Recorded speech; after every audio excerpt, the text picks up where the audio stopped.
What's up, everyone? Welcome back to another episode of the podcast Beautiful You. I'm your host, Avantika. Welcome to 2024. This is the first ever episode of 2024 that we're releasing, and I'm so excited to start this episode with a topic that I've been wanting to talk about for a very long time, and now we're finally here. This episode is all about signs I found the right therapist for me. Now, if you go on the internet, you'll find a lot of episodes, you'll find a lot of videos and a lot of content regarding signs that, a therapist is a good therapist versus a bad therapist. But it never dwells into the subjective experiences of a person. So here is my list of things that tells me that I found the right therapist for me. I don't see myself changing my therapist anytime soon. I've been going to him for 2 years at this point, and we grow and we learn every single time I have an episode session with him. It's always something, that I'm like learning about myself all the time. So I don't see myself changing my therapist, and I feel very grateful to have found him. It's not easy to find the right therapist for me. So of here's my list of signs that I found the right therapist for me.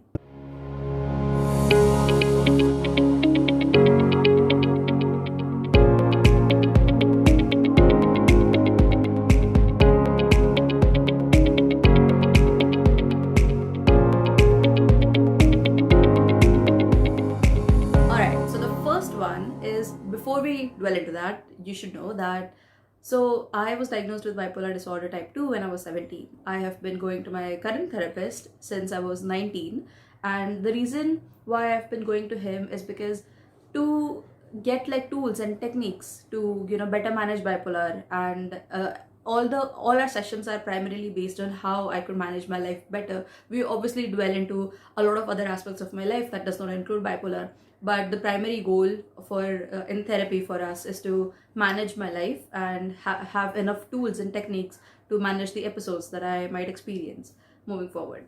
He practices an eclectic approach, which is basically a mix of every therapy. He does not get like his treatment plan is not confined to just one type of therapy. It's a mix of all. And yeah, so let's get into it. So the first one is that he holds a lot of non-judgmental space. I don't think I've ever felt judged by him, regardless of the topic that we talk about. As we are growing up, we experience so many different emotions, we have different experiences, right? That we can't necessarily talk about it with other adults, but I make sure that I mention everything with my therapist because he holds that non-judgmental space for me. Even when in therapy, even when you make mistakes, even when there's no substantial progress that's being made, I still don't feel judged. It's a very open space for communication. I know I can talk about anything with him, and that actually means a lot because it's dwelling from uh, bipolar to relationships to something that happened in college. Like we talk about everything and anything, which tells me that this is a long term relationship that I'll have with my therapist. So the second point is that he was accepting of his own mistakes. He basically would tell me that, oh, sometimes he doesn't understand a particular lingo, or he doesn't understand what I'm trying to say. He doesn't understand. He would be open to, you know he would be open to admit that, oh, he made a mistake in interpretation, because a lot of the therapy work involves, like, I would talk about something and then he would interpret it. He would ask me, is that what I mean? And then we work our way around it. So he would be open to admitting his mistakes. He would be open to know that he knows that he might make a mistake while he's interpreting,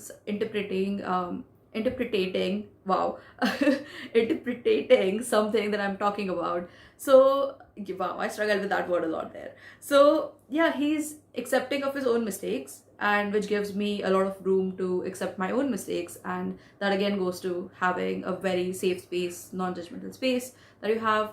The third one is that the homework that he gives me, I'll tell you this. So with bipolar, one of the important things that you can do is to track your mood cycle.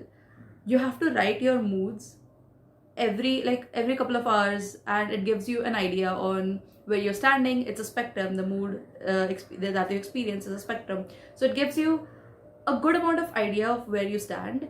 And for months, I tried to manage a mood diary. I failed and then I gave up. I was like, I can do any homework that you give me, but I can't keep a mood diary. I can't. And he was like, okay. There was nothing else to that. He was just like, if you can't keep a mood diary, if you don't want to keep a mood diary, okay, we move ahead. We look out other techniques that I could use. So the homework that he gives me, it's not just black and white, or it's not just that. He also gives me more. It's like it's also up to me if I'm able to keep up with that homework. And the homework that he gives me, what happens in the therapy session is important, yes, but what happens post therapy is just as important. So the homework that he gives me is something that I can attain easily. That's something that I can do it step by step, and something that I enjoy. And even if you don't enjoy something, you have to do it because it's post therapy work that you have to do. And therapy work is always uncomfortable, not always, but almost always uncomfortable. That's when you grow. You can't grow when you're comfortable. So yeah, the homework that he gives me is something that I can attain, something that is enjoyable sometimes to me. And he makes sure that even if I'm not able to do something, he's like, okay, we will try it again, we'll try it again. And if you really can't do it, and if you really don't want to do it, then we move past it and we look for something else. Till date, I'm not keeping a mood diary. I should. I really should. But I can't. Like, it's just so hard. It's something about keeping a mood diary is that it's just so hard to keep up with it. Every couple of hours I have to jot, I have to think, what am I feeling right now? How am I feeling? I have to go to that mood circle. There's a mood wheel chart that you have, which talks about a lot of emotions that you might potentially experience. And then you have to like look at them and then write them down. It seems like a lot of work until like I keep a track of what I'm feeling, how I'm feeling time to time, and I make sure that I'm in tune with my emotions and feelings. But sometimes keeping a mood diary is just not it. I should actually, but yeah, I'm not doing that anytime soon. The next part is that it is evolving. So there are certain times where I sort of become resistant, and it's certain things take time to accept, right? There are certain things that happen with you in your life in general that you find a little bit of difficulty accepting it. That is when we move in circles sometimes. But even when we move in circles, we are moving in a certain direction. It never gets stagnant. By when I say that it's evolving, what I mean is that it does not get stagnant. Sure, we move into circles sometimes, but if we are always moving into a certain direction, there's always something that I'm learning. There's always, you know, there's always something to explore, to discover about myself. There's something to learn. And 2 years, and I still know that there's so much that I can explore within this period. So yeah, it keeps evolving. We set new goals almost every session, and yeah, it's pretty amazing. The next part is that he has the ability to hold and maintain professional boundaries. So I'm a psychology student, and we learn about these ethics and how to maintain professional boundaries, and how important it is to maintain that. I have been guilty of being that client who would ask, so what do you do in your free time? Or do you actually enjoy your job? Or like asking certain, not very personal questions, because I have my boundaries as well. But I do ask certain personal questions which aren't pertaining to what we're talking about sometimes, because that's just me deflecting. That's just me not wanting to work on it right now, and I'm just changing the topic for a while. And he indulges me in that, and then he comes back. He would ask me, why do you need to know that if it is something which is completely irrelevant or something that does not need to be talked about? So he would ask me certain things, that why do we need to talk about that, and then move forward with it. So he does not particularly indulge me with when I ask too many personal questions, but he also knows what is important and what is not important, or what is something that he could tell me about, what is something he couldn't tell me about. He's very, very good at maintaining professional boundaries in that regard, which is how I know that this is a good therapist for me. Now, he has about 25 years of experience, and he's amazing. So he's really good at what he does. He knows what he's doing. So yeah. The sixth point is that he's very patient with me. Like I said, yes, sometimes we go in circles, and I can imagine that that gets exhausting as a therapist, because it's like this client is just moving in circles and is not getting the point that we're trying to make. He never lets me feel weird about it or bad about it. He's incredibly patient. Even when we are working on something and it takes several sessions, sometimes a month or two or three or four maybe, he's still there and he's still encouraging. He's still giving his best in the session and he's still there. He's incredibly patient with me. I don't think so far I've had about, let's say, 4 or 5 therapists before him, and I don't think they were this patient with me, because I know that sometimes I could be a very difficult client as well. I'm trying though, and I'm trying to get better, and I'm trying to do the things that are needed to be done. But sometimes it just takes time. And he knows that, and he's very patient with me. The last point is that he challenges my thoughts. This is so incredibly important, because I don't think I have a lot of people in my life who challenge my thoughts. And I know as a therapist, he should be challenging your thoughts. That's how you do the work in therapy, right? It's been 2 years and he still, I put some points across and he never like invalidates what I'm saying. And he challenges my thoughts in a way that actually make me really think about certain things. It's like, you know what, you're right about that. Let's dwell into that a little bit more. So he challenges my thoughts in ways which are validating my own thoughts, my own emotions, as well as something that helps me learn. And he says it in a way which makes me more open to feedback, to be more reciprocative towards any criticism that has to be there. But he doesn't like criticize me. He just, it's a good system that we have.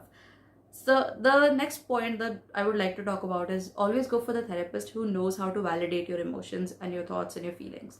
My therapist taught me this thing a big while ago actually, where he talked about how every feeling and every emotion is valid. It's about, is it rational or is it irrational? So you could have anything that you're feeling, anything that you're feeling, anything that you're thinking, everything is valid in its own sense. But is it rational or is it irrational, or is another question that you need to ask. So yeah, he is incredible. And so just to give a short gist of what we talked about, there's a non-judgmental space that he holds. He's accepting of his own mistakes. The homework that he gives me is something that really makes me think, and something which is easily attainable by me as well. The next one is that this work in our therapy is always evolving. He has a good ability to hold professional boundaries. He challenges my thoughts. He's very patient with me. And the next one is he knows how to validate my emotions and feelings. I hope that this list helps. This is a very subjective list of my own experiences. There might be some other points that I might have missed, that, comment down below if you're listening to this on YouTube, about what makes your therapist a good therapist for you. Therapy is an ongoing process, and it requires a lot of work, not just from the therapist end, but also from the client's end. And I know that it's sometimes difficult to get the right therapist. So I hope that anyone who's listening to this, if you're looking for one, I hope you get the right therapist for you. I hope you are able to, maybe if you're currently seeing a therapist, I hope that it's a good relationship that you have with them, because it's so important. I feel like sometimes, this profession is so crucial and so important. Sometimes it can literally break or make the person, which gives so much importance. And there's a lot of sensitivity involved in the counseling profession. So I hope that, and there is a thing called bad therapist as well. So you need to look out for the signs of bad therapist as well. And you need to go for the ones who serve you, who are there for you, and who are patient with you, who are validating to you. So yeah, thank you so much for listening to this episode. This was a very short episode. And I hope you guys enjoyed it. If you're listening to this on Spotify, if you like this episode, do give it a 5-star review. It helps us reach out to other fellow listeners who might be interested in the podcast. And if you're listening to this on YouTube, we're also on YouTube, by the way. If you can check us out on YouTube if you haven't already.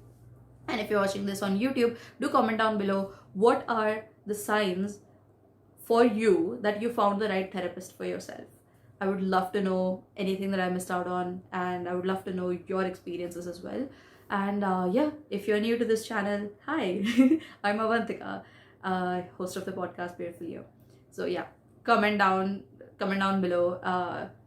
Subscribe if you haven't already. You know the gist. I've been doing this for such a long time, and still now I suck at the outro part of it. I'm just ranting at this point, you know. But yes, if you're if you're new to this channel, do subscribe, and yeah, like this episode. So I know that you like this episode, and I'll see you guys in the next episode. Thank you so much for being here. I love you so much.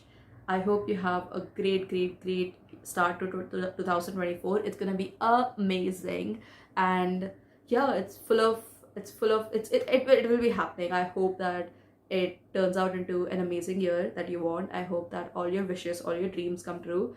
And yeah, I'm so excited. I'm so excited to be in this new year with you and to still be able to create the content for you guys. And thank you so much for your love and support. I'll see you guys in the next episode. I love you. Bye.